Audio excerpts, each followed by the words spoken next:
Oke, sekarang aku lagi di rumah Ko Amin nih. Kita pengen ngobrol-ngobrol tentang Feng Shui kok. Iya, halo semuanya. Mungkin belum ada yang belum tahu, yang belum follow Ko Amin, bisa cek nanti di sebelah bawah ada akun TikToknya Ko Amin. YouTube ada juga kok. YouTube nggak? YouTube TikTok baru aja. di TikTok aja ya. Iya. Di TikTok Ko Amin itu isinya semua bahasnya tentang Feng Shui. Memang Ko Amin ini praktisi ya kok ya. Ya, praktisi Feng Shui, konsultan Feng Shui.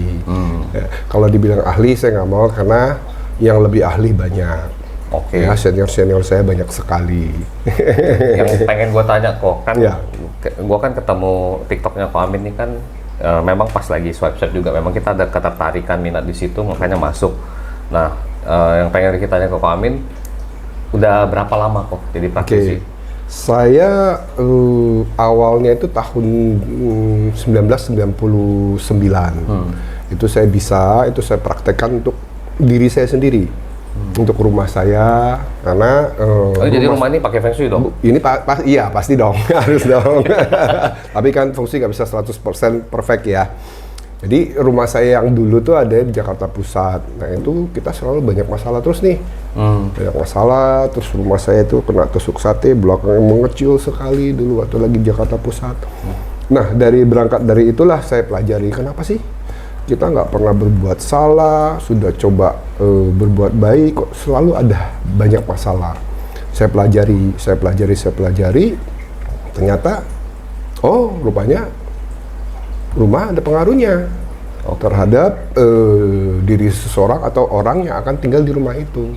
Saya praktekkan untuk diri saya sendiri. Dari situ berangkatlah tahun 2000 lah, mulai tahun 2000 berangkat dari situ, dari mulut ke mulut sampai sekarang ini.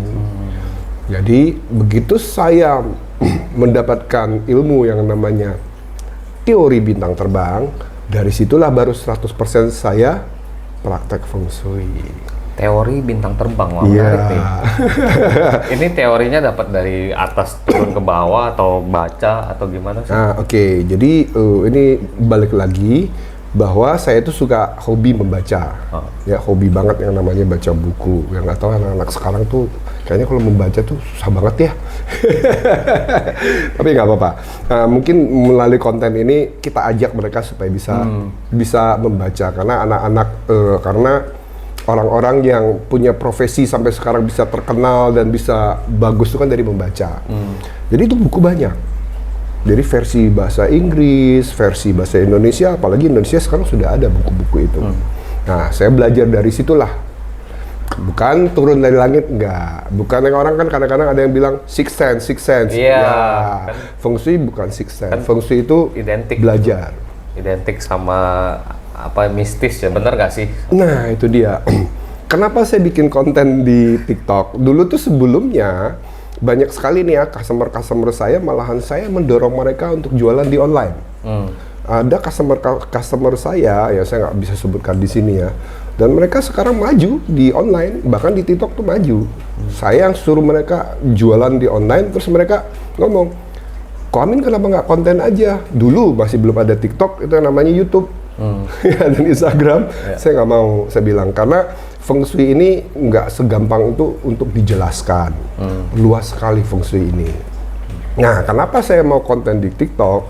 Karena saya mau menghapus yang namanya stigma bahwa Feng Shui itu adalah tahayul. Iya. Bahwa Feng Shui itu adalah klinik. Ya, bahwa Feng Shui itu adalah agama. Bukan, Feng Shui bukan agama.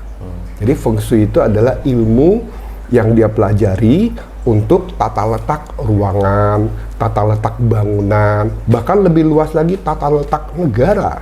Oh tuh.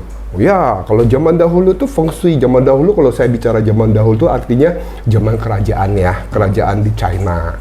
Karena Feng Shui ini, ilmu Feng Shui ini asal muasalnya kan dari China. Maka dari China lah saya jelaskan zaman dahulu tuh harus kita konotasikan zaman dahulu tuh di Cina ya, gitu ya. Bukan zaman dahulunya di negara Indonesia atau di negara manapun. Iya. Jadi zaman dahulu itu Feng Shui hanya dipakai oleh kerajaan. Membangun sebuah negara, ya, terus kemudian tata letak kotanya, kerajaannya, dia punya gedung harus di mana, menghadap kemana, disesuaikan dengan tanggal lahir kerajaannya. Gitu, makanya zaman dulu tuh bahkan sampai sekarang itu feng shui rumah itu harus dihitung khusus hanya kepala keluarganya aja, ya. Khusus kepala keluarganya, istri, anak nggak terlalu. Jadi benar-benar rumah hadap kemana, terus kemudian pintu utamanya di mana, kamar tidurnya harus di mana tuh yang dihitung kepala keluarga. Lah, jelas karena zaman dahulu raja-raja, menteri-menteri atau para ya orang-orang kaya zaman dahulu di kerajaan itu kan banyak selirnya. Jadi kepala keluarga lah yang dihitung. Nah, dari situlah, berangkat dari situ, mungkin tahun 1600 sekian, saya lupa ya, saya pernah baca 1600 sekian tuh para sesepuh feng shui itu kumpul mengatakan bahwa udah nggak bisa lagi, zaman sekarang perempuan itu sudah banyak yang aktif, ibu-ibu banyak yang bantu, maka dijadikanlah kalau mau cari hadap rumah untuk suami, kamar tidur harus bagus untuk istri atau netral buat suami gitu. Jadi perempuan juga harus dihitung. Zaman sudah berubah. Jadi feng shui itu ikut zaman, Pak. Ikut zaman juga ya jadi.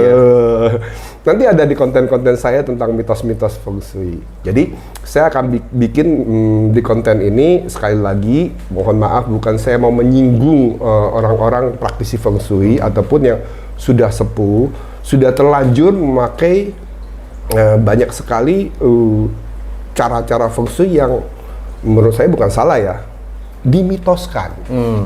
Nah, itu dibesar-besarkan, dilebih-lebihkan. Nah, itu saya mau menghilangkan stigma bahwa feng shui itu bisa dipakai semua orang. semua bukan agama, iya semua aspek.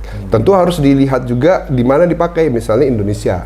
Indonesia misalnya kejawen ya. Kejawen kita harus hormatin dong, ikutin. Kejawen dia punya cara hitung punya sendiri. Feng Shui orang-orang Chinese kan, kebanyakan orang Chinese ya. Nah, itu punya hitungan sendiri. Ya, terus kemudian apalagi di Bali. Belum lagi di daerah-daerah yang lain, misalnya di Sumatera. Ya kan? Jadi Feng Shui itu enggak 100% harus begini, enggak. Harus dihitung, ada hitungannya. Jadi patokannya tuh di hitungannya atau di budayanya jadi kok. Nah, jadi balik lagi nih, karena Feng Shui ini kental sekali dari Chinese, maka Feng Shui ini dianggap budayanya Chinese. Tapi nih, saya tarik lagi nih ke belakang nih, saya tarik ya. bukan ahli sejarah ya. Kita lihat dulu Feng Shui dulu zaman dulu ya, kerajaan zaman dahulu ribuan tahun yang lalu ya, beribu-ribu tahun yang lalu. Feng Shui ini hanya dipakai untuk makam, bukan untuk orang. Bukan untuk orang yang hidup. Bukan, zaman dahulu ya. Kenapa? Kita lihat aja. Kita nggak usah bicara soal di China deh. Kita lihat di Egypt, Mesir, piramida. Ya kan? Itu kan makamnya para kerajaan zaman dahulu. Ya, zaman Mesopotamia, ya. Terus kemudian yang apa? Inka. Itu kan mereka di makam tuh ada batu-batunya. Nah, itu karena tujuannya bahwa rakyatnya ingin menghormati rajanya, sehingga diaturlah tata letaknya supaya sang raja bisa diterima di posisi yang baik. Makanya tuh ada tuh yang emas segala macam juga dimasukin. Berarti seberapa besar kok pengaruh Feng Shui ini terhadap kehidupan atau kesejahteraan seseorang kan? Karena tadinya kan untuk makam tuh. Istilahnya orang yang sudah meninggal. Seberapa besar efek dari Feng Shui ini apabila kita coba untuk mengubah atau memperbaikinya kok?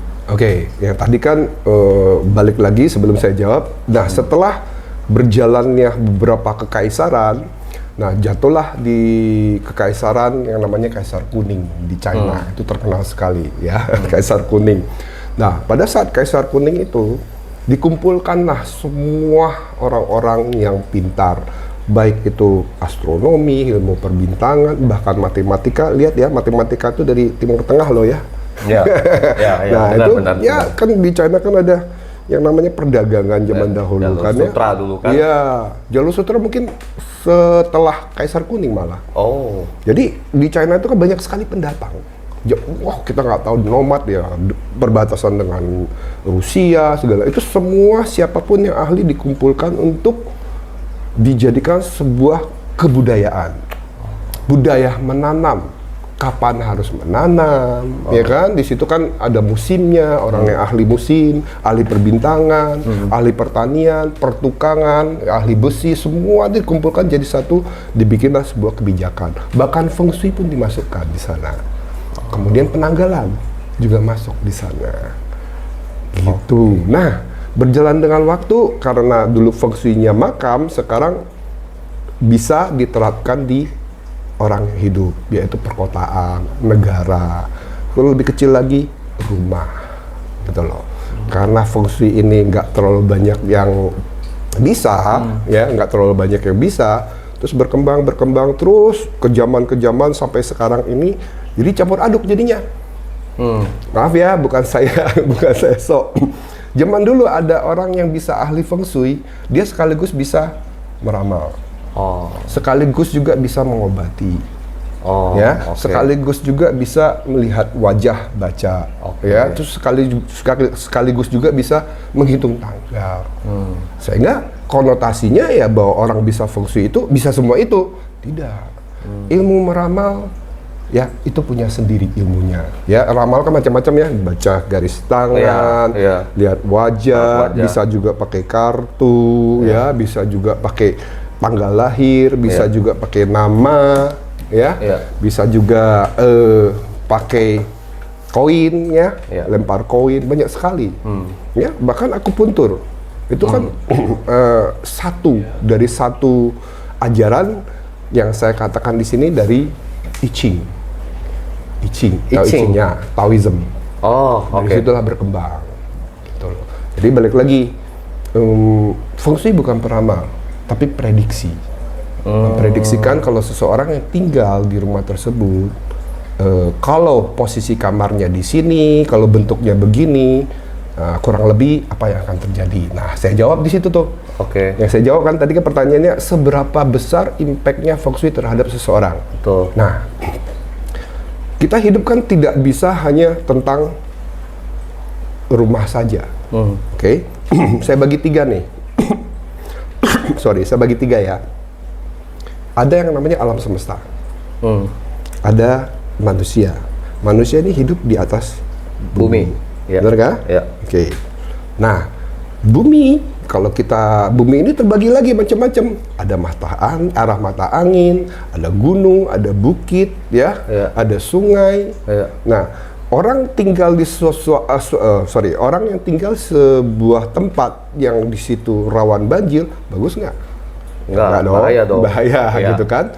Nah, kalau seorang praktisi feng shui yang dia bisa bantu tuh cuma hanya di buminya. Rumahnya.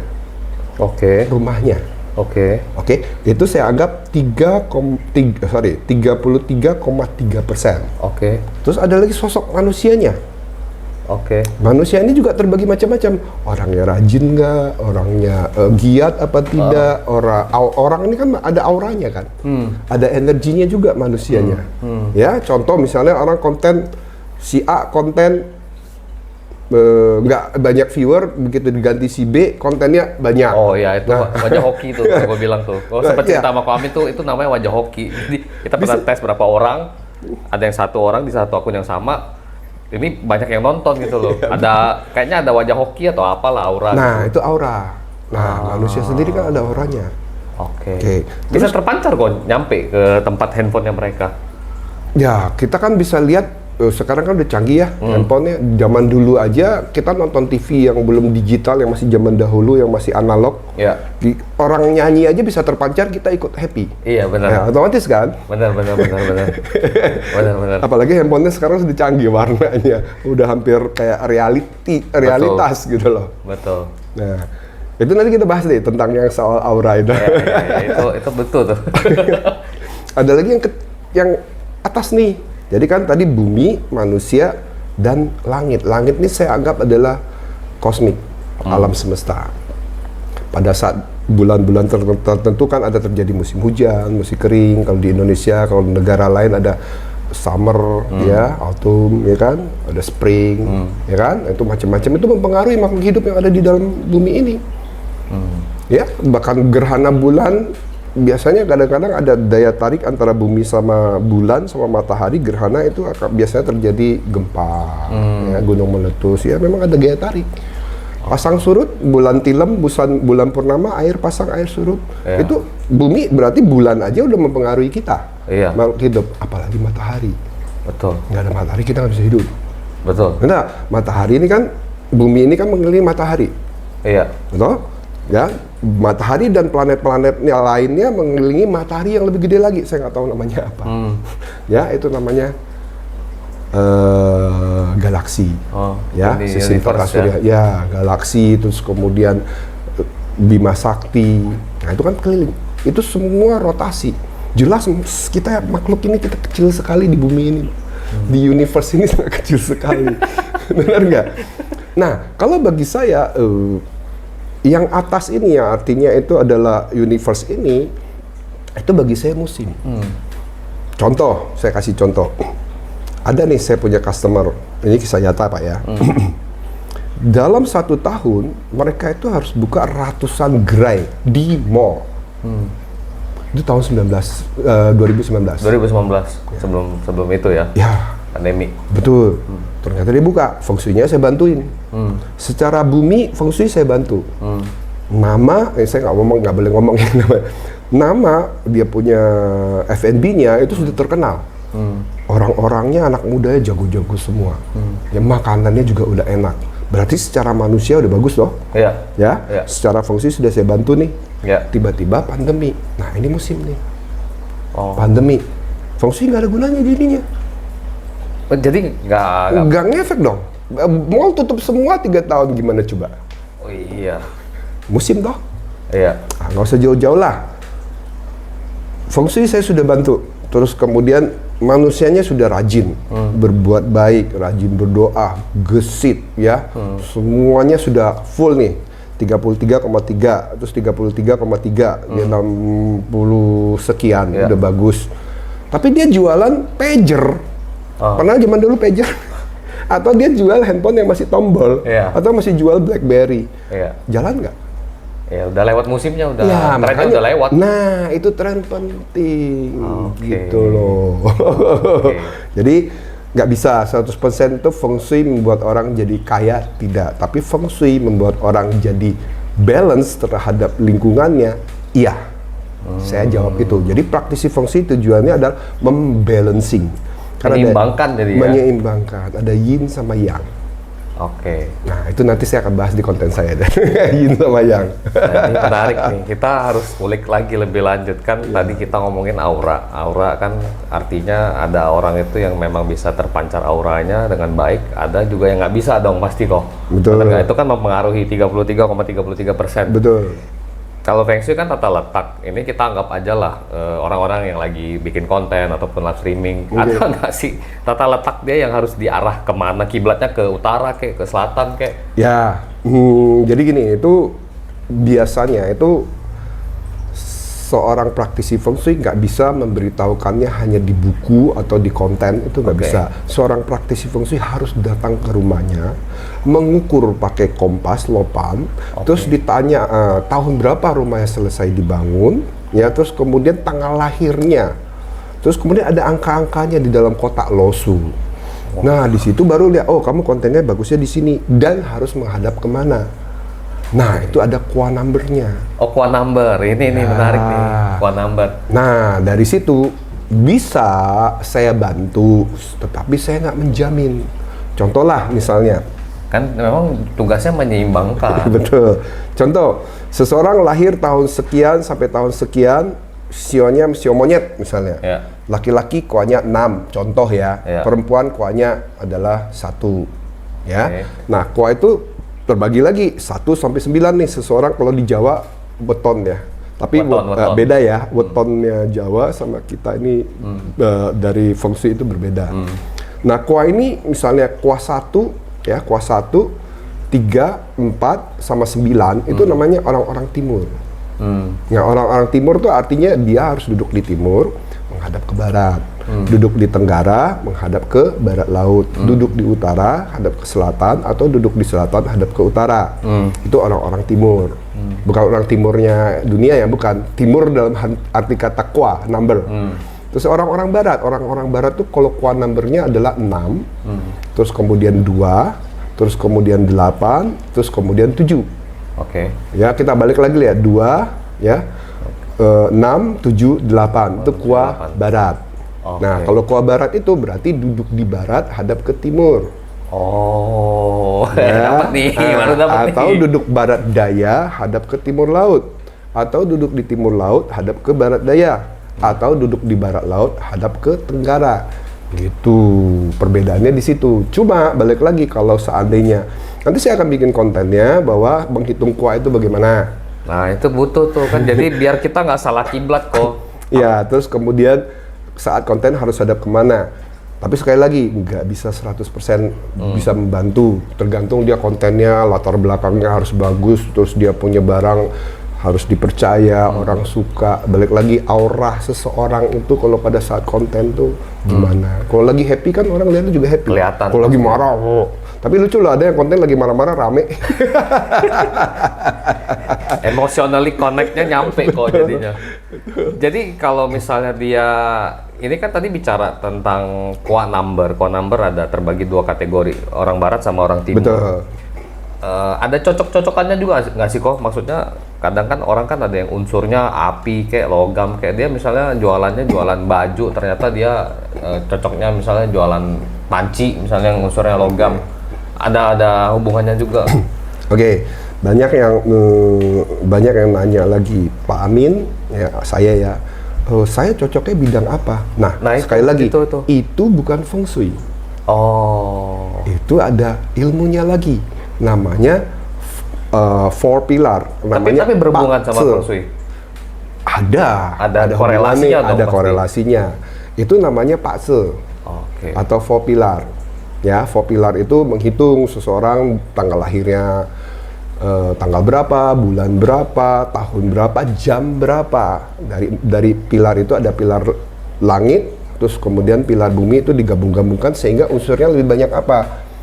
Nah, pada saat unsurnya lebih banyak apa, nah unsur apa yang harus ditambahkan pada diri dia supaya balance. Ya, itu feng shui-nya bukan feng shui tata letak, itu beda lagi. Itu namanya Pakse, itu lebih ke pribadi. Nah, balik lagi, kalau orang nanya, saya bisnisnya apa, atau misalnya tadi pertanyaannya kalau saya konten, saya cocoknya itu apa sih yang saya kontenin? Apakah logam, apakah elektronik, apakah air, macam-macam kan? Ya, kalau seorang konten kreator, kita bicara ini yang namanya kita jualan online. Jualan online bukan kita pabrik, beda. Kalau pabrik kita yang membuat, kalau yang membuat harus disesuaikan dengan tanggal lahirnya. Ya, tapi kalau kita menjual berarti kita sebagai reseller. Nah, reseller itu unsur apa? Reseller itu unsur kayu. Nah, yang reseller tuh unsurnya kayu kok. Gue baru tahu. Reseller unsurnya kayu. Ya, itu unsur kayu kecil ya. Terus ada yin yang-nya lagi. Terus udah ada unsur kayu, dia mau jual apa nih? Oke, misalnya panci kan unsur logam. Iya. Kayu sama logam bagaimana? Nah, ini logamnya logam kecil ketemu kayu kecil. Nah, dia jualan online. Online itu platform-platform yang ada di sekarang dimanapun juga, itu namanya unsur tanah. Unsur tanah.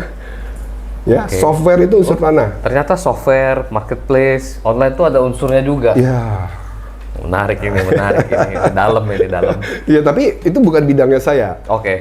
Feng Shui sama ini saya mengetahui, dulu saya pelajari. Sekedar informasi ini. Ya, harus saya pelajari. Harus saya pelajari itu karena ada sangkut pautnya, memang benar. Feng Shui sama ini ada sangkut pautnya. Ada yang orang sudah feng shui-nya sudah diatur bagus, orangnya sudah rajin, ternyata bisnisnya nggak cocok. Nah, ini yang gue pengen tanya nih kok. Bisnisnya nggak cocok. Ya itu tadi saya bilang tata letak bintang. Orang menghitung tanggal lahir, cocok ke bisnis apa kan hubungannya dengan tata letak. Pada saat dia lahir tuh konstelasi bintang ada di mana? Seperti tadi tuh Sagittarius segala macam. Ya kurang lebih seperti itu.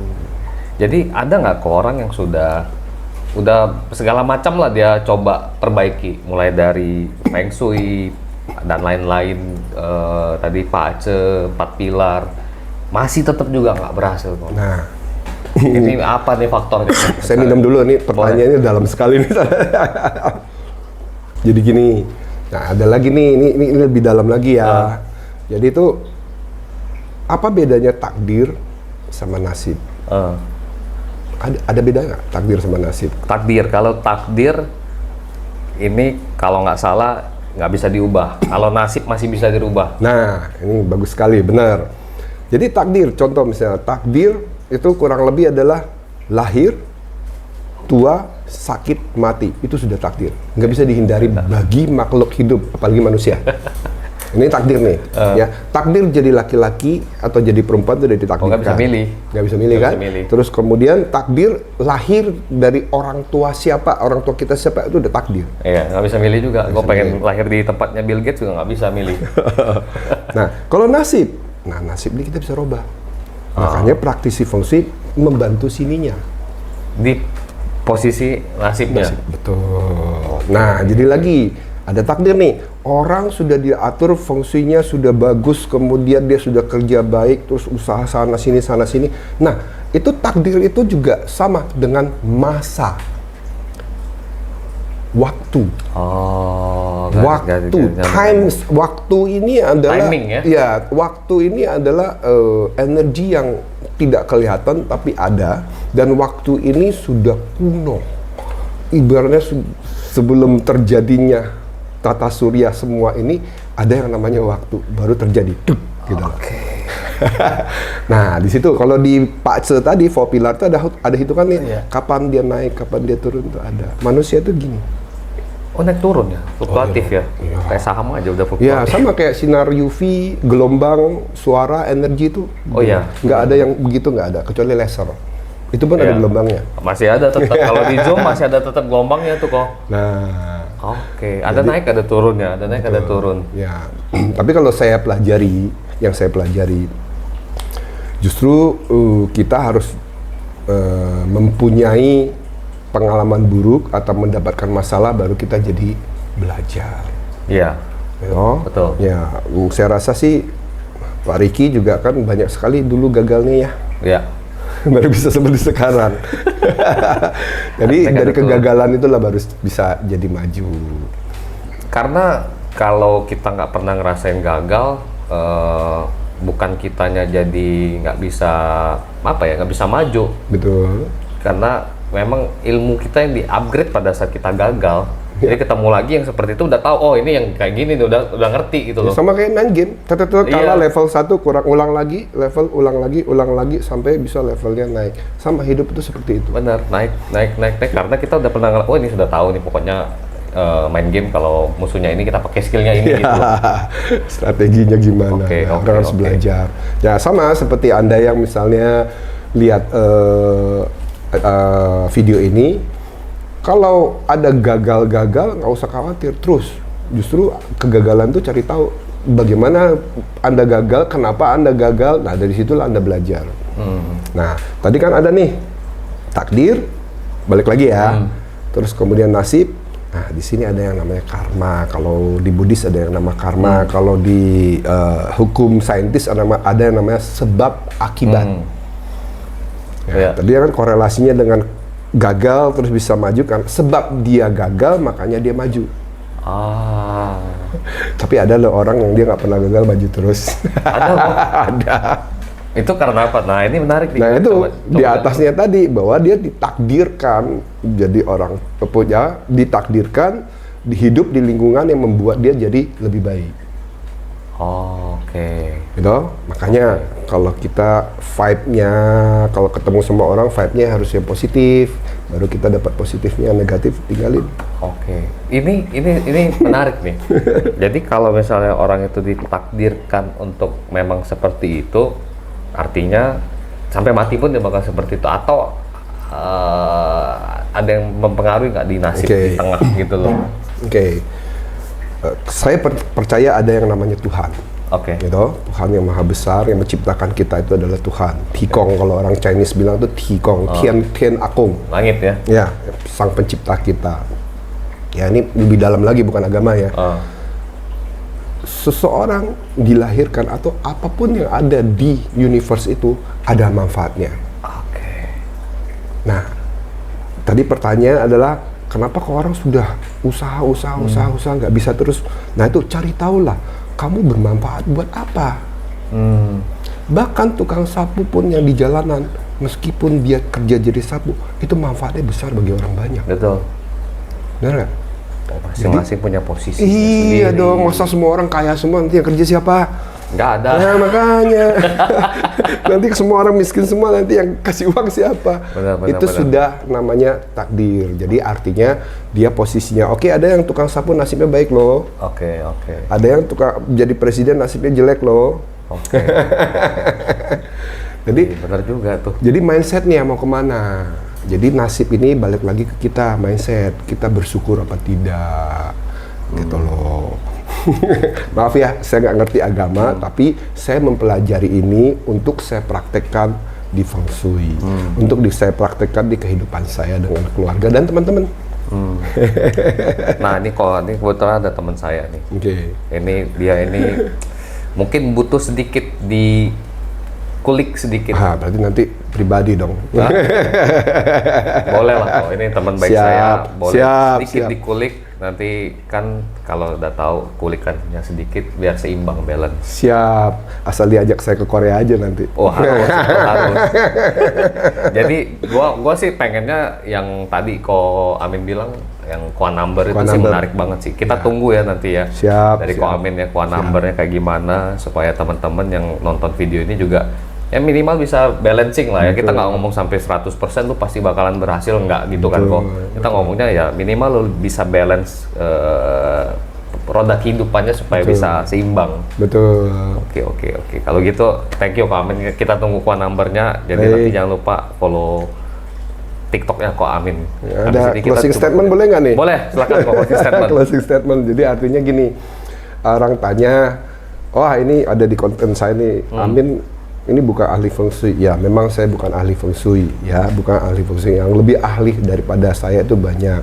Tapi saya bikin konten ini tujuannya apa? Supaya orang tertarik pada Feng Shui. Gitu loh, bukan berarti saya bikin mitos-mitos berarti orang akan jadi anti sama Feng Shui, bukan. Gitu loh. Ini buat semua para praktisi Feng Shui. Banyak kok akun-akun tentang Feng Shui bagus-bagus semua, bagus semua. Ya. Jadi Feng Shui ini lebih ke logis ya, jadi ya. Harus logis. Closing statementnya jadi Feng Shui itu ya bukan logis.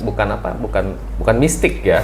lebih ke arah logisnya. Ya, cuma mau menjelaskan logisnya itu saya harus panjang perjalanan. Iya, harus bikin kontennya yang harus bener-bener supaya orang nggak salah persepsi. Itu aja sih. Oke. Ya. Thank you Ko Amin. Sama-sama. Terima kasih Ya, sudah datang ke sama-sama. rumah saya. Bukan ke rumah Ko Amin.